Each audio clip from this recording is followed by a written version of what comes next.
எல்லாருமே ஈகராக வெயிட் பண்ணிட்டு இருந்த champions trophy 2025 team India squad வெளியே வந்துருச்சு. ஸ்குவாடை பொறுத்த வரைக்கும் எப்பவுமே பார்த்தீங்கன்னா அந்த ஐபிஎல் அப்படிங்கிற ஒரு மிகப்பெரிய வாசம் அவங்க எந்த ஸ்குவாட் எடுத்தாலும் வரும்.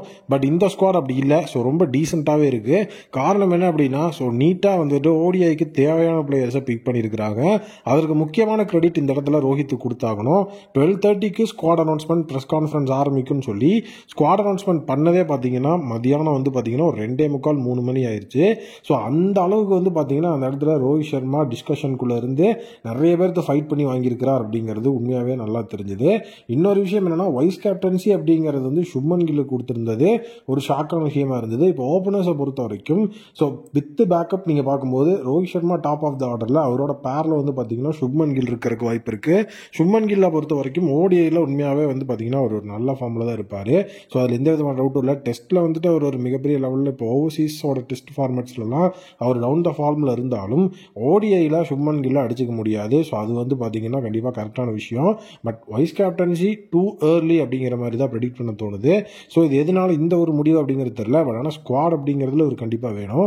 எஸ்எஸ் ஜெய்ஸ்வால் அந்த இடத்துல பேக்கப் ஓப்பனராக இருக்கிறாரு. Primary opener Rohit and Shubman Gill. இந்த இடத்துல பார்த்தீங்கன்னா எஸ்எஸ் ஜெய்ஸ்வாலை ஒரு பேக்கப் ஓப்பனராக தான் ப்ரொமோட் பண்ணுறதுக்கு வாய்ப்பு இருக்கு. ஏன்னா பிரைமரியாக ரோஹித் எஸ்எஸ் ஜெய்ஸ்வால் உள்ள வச்சு சுப்மன் கில்ல மிடில் ஆர்டரில் ஆட வைக்கிற மாதிரியான பிளான் கண்டிப்பாக இருக்காது அப்படிங்கிற மாதிரி தான் நான் நினைக்கிறேன். ஏன்னா அந்த மாதிரியான விஷயங்கள் இருந்தது அப்படின்னா டீம் இந்தியா எக்ஸ்பெரிமெண்ட்டுக்குள்ளே போகிற மாதிரி இருக்கும். அதை கண்டிப்பாக சாம்பியன்ஸ் ட்ராஃபி மாதிரியான பிக் டோர்னமெண்ட்ஸில் அவங்க உதவ மாட்டாங்க அப்படிங்கிற ஒரு விஷயம் இருக்குது. நெக்ஸ்ட் பார்த்தீங்க அப்படின்னா விராட் கோலி இருக்கிறாரு ஸ்குவாட்ல. கிங் கோலியை பொறுத்த வரைக்கும் கண்டிப்பாக அவர் அந்த மிடில் ஆர்டரோட பிக்காஸோ மேஸ்ட்ரோன்னு சொல்லணும். நீட்டாக பார்த்தீங்கன்னா அந்த மிடில் ஆர்டரில் சூப்பராக கொண்டு போகிறதுல எந்த விதமான ஒரு மிகப்பெரிய லெவலில் தெளிவாக இருப்பார். கண்டிப்பாக இந்த சிடி 2025 அப்படிங்கிறது நிறைய பேரோட கம்பேக் அப்படிங்கிற மாதிரி நம்ம பேசியிருக்கோம். அதில் கிங் கோலியும் ஒருத்தர் அப்படிங்கிறத நம்ம மறக்க தேவையில்லை. அண்ட் இதுங்கெல்லாம் கம்பேக் அப்படின்னா கண்டிப்பாக the man need to prove himself அப்படிங்கன்னா அது ஸ்ரேயஸ் ஐயர். ஏன்னா ஸ்ரேயஸ் ஐயரை பொறுத்த வரைக்கும் அவர்கிட்ட சென்ட்ரல் கான்ட்ராக்டே இல்லை அப்படிங்கிற மாதிரியான விஷயங்கள்லாம் வைரல் ஆகிட்டு இருந்தது. பட் ஆல்ரெடி நம்ம ஒரு வீடியோ போட்டிருந்தோம் சாம்பியன்ஸ் ட்ராஃபி 2025 அப்படின்னு சொல்லி ப்ரெடிக்டட் ஸ்குவாட்லேயே நம்ம சொல்லியிருந்தோம் கண்டிப்பாக ஸ்ரேயஸ் ஐயர் ஸ்குவாடில் இருந்தாகணும். அப்போ தான் டீம் ஒரு மிகப்பெரிய லெவலில் சாலிடான டீமாக இருக்கும். அவர் இல்லை அப்படின்னா கண்டிப்பாக அது டீமுக்கு தான் நஷ்டம்.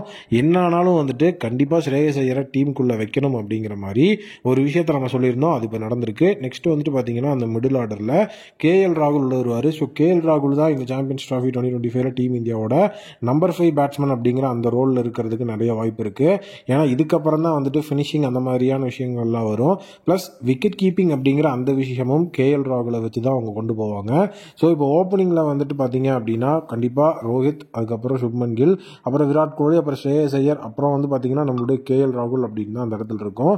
Rishabh Pant based on situations தான் அவர் மெயின் லெவனில் இடம் பிடிப்பாரு. ஏன்னா உள்ளுக்குள்ள பார்த்தீங்கன்னா அதுக்கப்புறம் நம்மளுடைய ஹர்திக் பாண்டியா, ஜடேஜா அப்படின்னு சொல்லி ஆல்ரவுண்டர்ஸ் உள்ள வந்துருவாங்க. ஆனால் 2 கீப்பர்ஸை 11 கண்டிப்பாக ஆட வைக்க மாட்டாங்க. அதனால கேஎல் ராகுலா ரிஷப் பண்டா அப்படிங்கிற விஷயத்தில் யோசிக்கும் போது ஓடிஐயில் மச் ப்ரூவன் பிளேயராக கண்டிப்பாக கேஎல் ராகுல் தான் இருக்கிறார். நமக்கே தெரியும் ஓடிஐ வேர்ல்டு கப் மட்டும் இல்லாமல் எல்லா இடத்துலையுமே ஓடிஐனா ரேசருக்கு முன்னாடியே தன்னை ப்ரூவ் பண்ணிக்கிட்ட ஒரு பிளேயர் அப்படின்னா அது நம்மளுடைய கேஎல் ராகுல் அப்படின்னு. கண்டிப்பாக கேஎல் ராகுல் அந்த ஒரு பிரைமரி லெவனில் இருப்பார். ரிஷப் பண்ட் பேக்கப்பில் இருந்து அப்பப்போ மேட்சுக்கு போய் தேவைப்படுற கண்டிஷன்ஸில் பேட்டிங் ஃப்ரெண்ட்லியான ட்ராக்கு. பேக்கப்பில் பார்த்தீங்கன்னா இருக்கிற பேட்ஸ்மேன்ஸை உள்ளே கொண்டு வரலாம், பேட்டிங் ஃப்ரெண்ட்லியாக 11 அமைச்சிக்கலாம் அப்படிங்கிற மாதிரி சுச்சுவேஷன் இருந்தது அப்படின்னா மட்டும்தான் அந்த இடத்துல ரிஷப் பண்ட்டை உள்ளே இருக்கிடுவாங்க. மற்றபடி ரிஷப் பண்ட் வெளியே தான் இருப்பார் அப்படிங்கிற மாதிரி தான் என்னுடைய ஒப்பீனியன் தோணுது. ஏன்னா ஓடிஐயில் அவர் அந்தளவுக்கு ஒரு கன்சிஸ்டண்ட்டான பிளேயரா அப்படிங்கிற விஷயம் இதெல்லாம் நம்ம பேச போகிறதில்ல. காம்பினேஷன் ஒர்க் ஆகணும். அதுக்கப்புறம் தான் அந்த விஷயத்துக்குள்ளே போகணும். நெக்ஸ்ட் ஆல்ரவுண்டர்ஸ் அப்படிங்கிற அந்த அடிப்படை. ஆல்ரவுண்டர்ஸ்குள்ளே போகும்போது ஃபர்ஸ்ட் பார்த்தீங்க அப்படின்னா ஹர்திக் பாண்டியாவை பொறுத்த வரைக்கும் டீமோட அந்த ஒரு மிகப்பெரிய லெவலில் நெக்ஸ்ட் கேப்டன் அப்படிங்கிற அந்த ரோலெல்லாம் இருந்தார். பட் அந்த மும்பை இந்தியன்ஸோட கேப்டன்சி டைலமா அப்படிங்கிறதுல மாட்டினதுக்கு அப்புறமா அவரோட கேப்டன்சி அப்படிங்கிறதுல டவுட் பட ஆரம்பிச்சிட்டாங்க. இதுக்கப்புறம் ஐபிஎல்ல அவர் கன்சிஸ்டண்ட்டாக நான் ஒரு ப்ரூவன் கேப்டன் தான் அப்படிங்கிற மாதிரி விஷயத்தை ப்ரூவ் பண்ணாதான் அடுத்தது ஃபியூச்சரில் பார்த்தீங்கன்னா அவருக்கு கேப்டன்சி அப்படிங்கிறது இன்டர்நேஷனல் சைடில் வரும் போல. பட் அவர் ஆல்ரெடி ஒரு ப்ரூவன் ஆல்ரவுண்டர். ஸோ அவர் கூட வந்து பார்த்தீங்க அப்படின்னா அந்த ஸ்பின் அட்டாக்கை போடுறதுக்கான ஆல்ரவுண்டர்ஸில் ஸோ கண்டிப்பாக வந்துட்டு அக்ஷர் பட்டேல் உள்ள இருக்கிறாரு. ஸோ அக்ஷர் பட்டேலை பொறுத்த வரைக்கும் ரீசெண்ட் டைம்ஸில் அவருடைய பெர்ஃபார்மன்ஸ், ஃபார்ம் எல்லாமே டெம்பர்மெண்ட்லாம் செமையாக இருக்குது. ஸோ டோட்டலி வந்து பார்த்தீங்கன்னா இப்போ டெல்லி கேபிட்டல்ஸ் டீமை லீட் பண்ண போகிற பிளேயர் அப்படிங்கிற லெவலுக்கு அவர் வந்திருக்கிறாருன்னா அவருடைய கன்சிஸ்டன்சி அப்படிங்கிறது ரொம்ப முக்கியம். ஸோ அவரோட சேர்ந்து வந்து பார்த்தீங்கன்னா வாஷிங்டன் சுந்தரம் இருக்கார். ஃபுல் அண்ட் ஃபுல் வந்துட்டு இந்த இடத்துல அவங்க ஒரு ஸ்பின் ஃப்ரெண்ட்லியான ஆல்ரவுண்டர்ஸ் எடுத்துட்டாங்களோ அப்படிங்கிற மாதிரி தான் ஒரு விஷயம் இருக்குது. ஏன்னா வந்து இப்போ அக்ஷர் பட்டேல், வாஷிங்டன் சுந்தர் கூட வந்து ஜடேஜா அப்படின்னு பார்க்கும்போது இவங்க 3 பேருமே ஆல்ரவுண்டர்ஸ், 3 பேருமே வந்துட்டு ஸ்பின் பவுலிங் ஆல்ரவுண்டர்ஸ். ஸோ ஒரு இடத்துல வந்து பார்த்தீங்கன்னா ஹர்திக் பாண்டியா மட்டும்தான் ஸோ அந்த இடத்துல வந்து ஒரு லோன்லியாக வந்து ஒரு பேஸ் பவுலிங் ஆல்ரவுண்டர் அப்படிங்கிற மாதிரி சுச்சுவேஷனில் இருக்கார். ஸோ நிதிஷ்குமார் ரெட்டி எடுத்திருந்தாங்க அப்படின்னா ஸோ இன்னொரு ஆடட் அட்வான்டேஜாக இருந்திருக்கும் அப்படிங்கிற மாதிரி தான் வந்துட்டு தோணுது. ஏன்னா வந்து ஃபுல் அண்ட் ஃபுல் இப்போ வந்துட்டு நிதிஷ்குமார் ரெட்டி வந்திருந்தாருன்னா ஸோ அந்த இடத்துல ஈக்குவல் இவங்க 2 அவங்க 2 அப்படிங்கிற மாதிரி ஆயிருக்கும். பட் அந்த இடத்துல வந்துட்டு கண்டிப்பாக கொஞ்சம் அவங்க யோசிச்சிருக்கணும். பட் ஆனால் யோசிக்காம விட்டுருக்காங்க. நெக்ஸ்ட் வந்து அந்த ஸ்பின் பவுலிங் அப்படிங்கிற அந்த ஒரு விஷயத்துலையும் வந்து நீங்கள் பார்க்கும்போது ஸோ குல்தீப் யாதவ் இருக்காரு. ஸோ குல்தீப் யாதவ் வந்துட்டு அந்த ஒரு பியூர் ஸ்பின்னர் அப்படிங்கிற அந்த ஒரு கிரைட்டீரியா இருக்கிறாரு. ஸோ பியூர் ஸ்பின்னருக்கு அடுத்தபடியாக ஏன்னா 3 ஆல்ரவுண்டர்ஸாக அவங்க வந்து ஸ்பின் பவுலிங்லேயே எடுத்துட்டாங்க. ஸோ வந்துட்டு நம்மளுடைய ஜடேஜா, வாஷிங்டன் சுந்தர், அதுக்கப்புறம் வந்து பார்த்தீங்கன்னா இந்த இடத்துல அக்ஷர் பட்டேல்னு ஸோ 3 ஸ்பின் பவுலிங் ஆல்ரவுண்டர்ஸ் எடுத்ததுக்கப்புறமும் குல்தீப் யாதவ் எடுத்திருக்காங்கன்னா ஸோ இதில் இவங்க எப்படி வந்துட்டு யூட்டிலைஸ் பண்ணுவாங்க அப்படிங்கிற ஒரு விஷயம் இருக்குது. ஸோ கண்டிப்பாக இந்த 3 பேர்த்தில் ஜடேஜா பிரைமரியாக ஆடிடுவார். அப்போ வாஷியை தான் வந்து மறுபடியும் பெஞ்ச் பண்ணுவாங்க அப்படிங்கிற மாதிரி சுச்சுவேஷன் இருக்கும்போது நிதிஷ்குமார் ரெட்டி எடுத்திருக்கலாம் அப்படின்னு எனக்கு தோணுது. ஸோ கண்டிப்பாக பர்சனலி அவர் வந்துட்டு நல்ல ஒரு ஃபார்மில் தான் இருந்தார். ஸோ அவ்வளோ ஏர்லியாக சாம்பியன்ஸ் ட்ராஃபி ஸ்குவாடில் எடுக்கணுமா அப்படிங்கிற மாதிரிலாம் இங்கே இல்லை. கண்டிப்பாக எடுத்திருக்கலாம். பட் அந்த இடத்துல ஒரு சின்ன மிஸ் ஆயிருக்கு. நெக்ஸ்ட் வந்து பார்த்தீங்கன்னா பும்ரா. ஸோ பும்ராவை பொறுத்த வரைக்கும் அவரோட இன்ஜுரி அப்படிங்கிற ஒரு விஷயம் வந்துட்டு பெரிய லெவலில் எல்லாருமே டாக் ஆஃப் த டவுனாக பேசிகிட்டு இருந்தாங்க. பட் ஆனால் பும்ராவெல்லாம் வந்து பார்த்தீங்கன்னா இந்த இடத்துல வந்து விட முடியாதுன்னு சொல்லி பும்ராவை இந்த இடத்துல வச்சிருக்காங்க.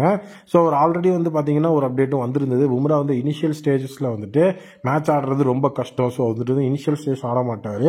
ஸோ டீம் இந்தியா வந்துட்டு சாம்பியன்ஸ் ட்ராஃபியில் ஸோ நாக் அவுட்ஸ்க்கு செலக்ட் ஆனாங்கன்னா ஸோ அங்கே வந்துட்டு பும்ரா நாக் அவுட்ஸில் இருப்பார் அப்படிங்கிற மாதிரி ஒரு விஷயத்த சொல்லியிருந்தாங்க.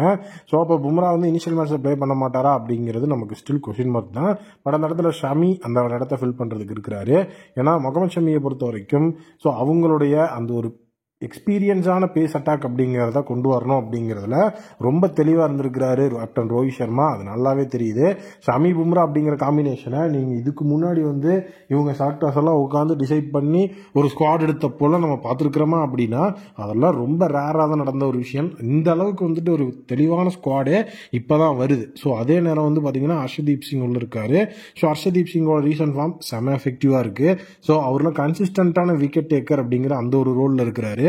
ஸோ இப்போ பேஸ் அட்டாக் அப்படிங்கிறதுலையும் வந்து பார்த்தீங்கன்னா பும்ரா, ஷமி, ஹர்ஷதீப் அப்படின்னு சொல்லி ஸோ அந்த பேஸ் அட்டாக் அப்படிங்கிறது உண்மையாகவே செமையாக இருக்குது. கூடவே ஹர்திக் பாண்டியாவும் அந்த பேஸ் அட்டாக் அப்படிங்கிறதுல நம்ம கை கொடுக்கும் போது ஸ்குவாட் உண்மையாகவே செமையாகவே இருக்குது. பெரிய ஃப்ளாஸ் அப்படின்னு சொல்லி இதில் இவ்வளோ பெரிய ஓட்டம் இருக்குங்கிற மாதிரிலாம் எதுவுமே கிடையாது. எனக்கு தெரிஞ்சு வந்து ரீசெண்ட் இயர்ஸ் ஸ்குவாடை பார்க்கும்போது எதுவும் இல்லைன்னு நினைக்கிறேன். உங்கள் ஒப்பீனியனை கமெண்ட்டில் சொல்லுங்கள். அண்ட் நம்மளுடைய சைடில் வந்து இந்த ஸ்குவாடை வச்சு ஒரு பிளேயிங் 11 செலக்ட் பண்ணணும் அப்படின்னா இந்த பிளேயிங் 11 எப்படி இருக்கும் அப்படிங்கிற உங்களுடைய ஒப்பீனியனையும் கமெண்ட்டில் சொல்லுங்கள். ஸ்குவாடை பற்றின பாசிட்டிவ் நெகட்டிவ்ஸ் நீங்கள் ஏதாவது சொல்லணும்னு நினச்சிங்கன்னா கமெண்ட்டில் போடுங்க. மீண்டும் ஒரு புதியோட மீட் பண்ணுறேன். Thank you, take care and bye bye.